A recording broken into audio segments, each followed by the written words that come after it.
My name's Steve Petrar. I've been a cyclist, really since I was a small kid. Came out mountain biking in Kamloops, BC, which is where I'm originally from, but I've ridden all types of bikes, mountain bikes, road bikes, cargo bikes, commuter bikes. Cycling's a huge part of my life, and yeah, I ride a bike almost every single day.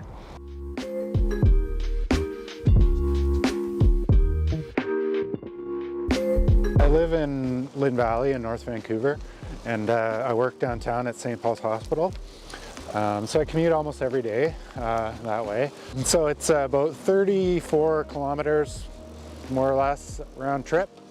It takes me about 38 to 42 minutes in the morning to get to work from Lynn Valley.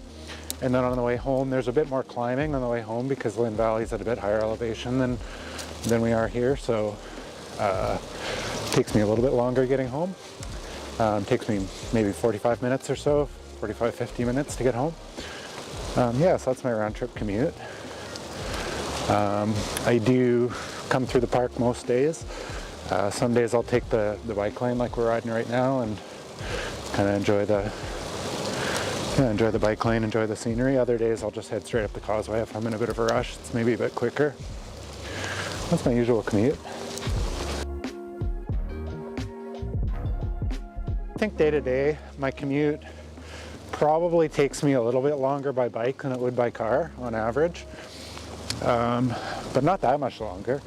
And I know that bridge traffic can be a huge bottleneck. I see it all the time on my commute. I'll ride up the causeway and I'm passing all the cars and they're all stuck in gridlock. So I'm sure there's some days where it's quicker by bike than it would be by car. But I'm sure on average it's probably at least 20 or 30 minutes longer to do by bike, but that doesn't bother me at all. I'm happy to make time in my life for that.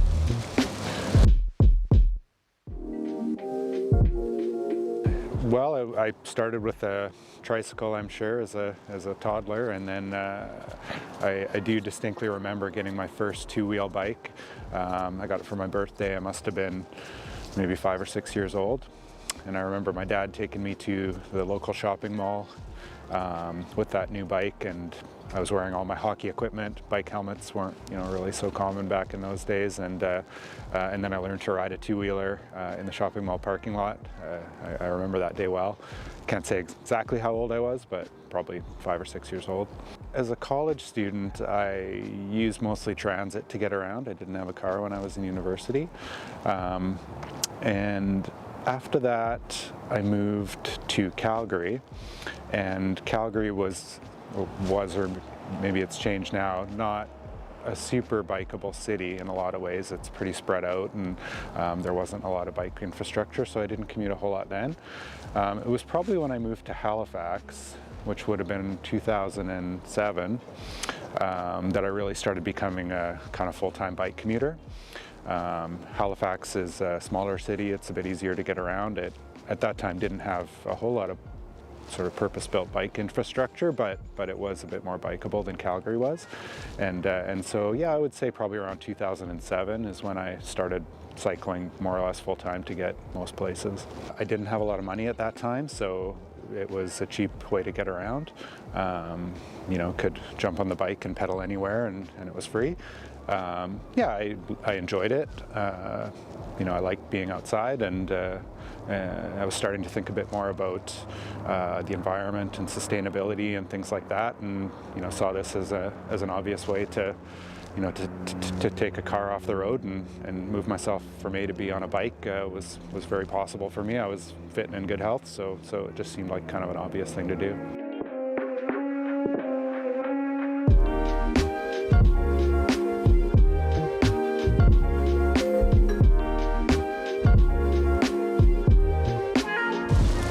Your fitness sort of rises to meet the usual demands you place upon it.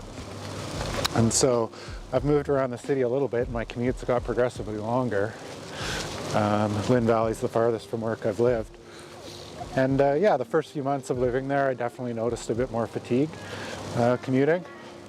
but now I don't really. I've kind of matched my fitness to the commute, but it does take a bit of time. So I think if people are new to commuting by bike, don't get discouraged if it feels hard at first. If you stick with it for a few more weeks, it'll start to get easier, and after a few more months, you'll look back and think, wow, I've gotten a lot more fit, and this isn't nearly as hard as it was a few months ago. So that's been my experience with it. But yeah, there's no doubt 34K every day is a little bit far for most people, and it's a little bit far for me at times too.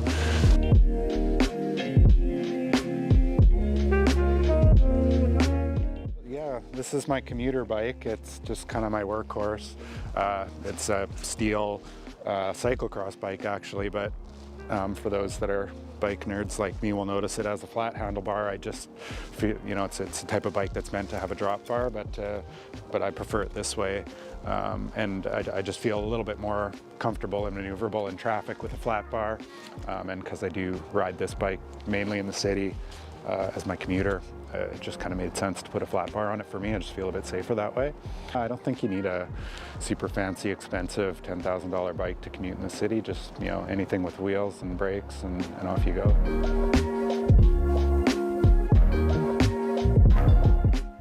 Otherwise, I would say, for me anyways, and it's also probably not going to work for everybody, but for me anyways, I just gave up a long time ago about worrying about being wet riding. Vancouver's a rainy city, and you're going to ride in the rain quite a bit, especially in the spring and fall seasons. And for me, I just accept it. I get wet. I don't let it faze me. I don't know if you've ever seen them, but a lot of sporting goods shops or hockey shops will sell these little plug-in boot dryer things, and I think they're made for skates typically, so like after your hockey game or whatever, you can put your skates on to dry.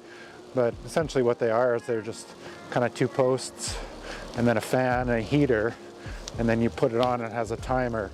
Anybody that's serious about year-round commuting in Vancouver should seriously consider getting one of those, because it's like magic for drying your shoes.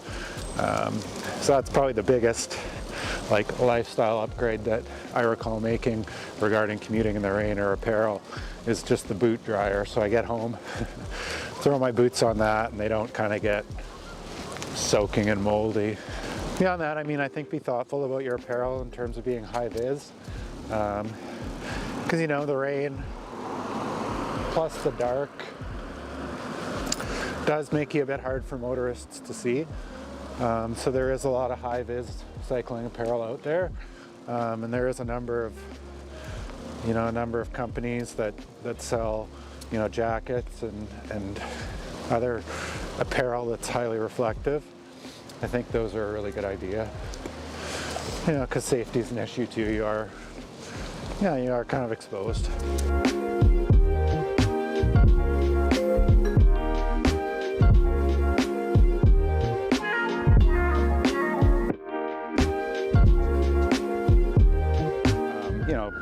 Safe to say I'm disappointed in the decision. I think it's a really great piece of infrastructure, and I'll be sad to see it go. I know a lot of people use it regularly, myself included, and I think any kind of world-class park, which I would say Stanley Park certainly meets the criteria of a world-class park, should really be providing infrastructure to encourage cyclists, to access the park, by bike, for a whole multitude of reasons. But it just kind of fits with the ethos of, what I envision a park is. It's a place for people to be outdoors and, enjoy the environment around them, and a bike is one of the best ways to do that.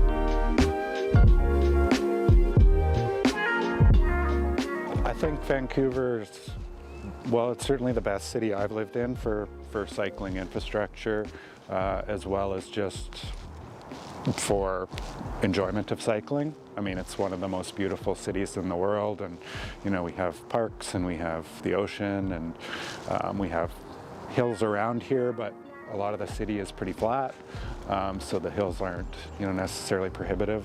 I think it's a really great city to ride in, and yeah, I would encourage anybody to, to give it a shot if they were thinking about it.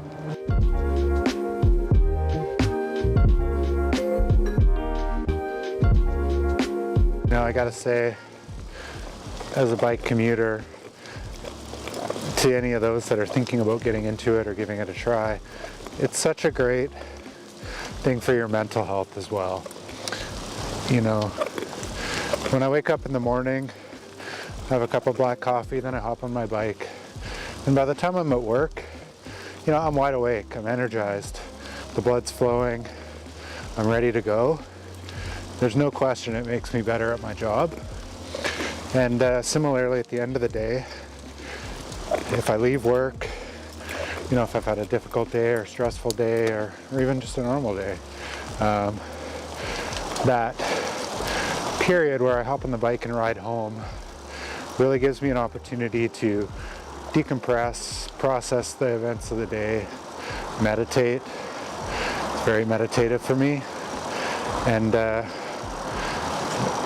then by the time I get home, are we gonna go up that way, or which way do you want to go?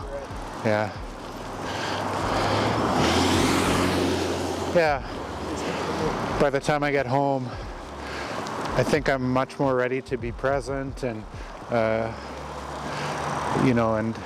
be ready to transition into that home life with my family and my kids and my spouse and my dog and everything else.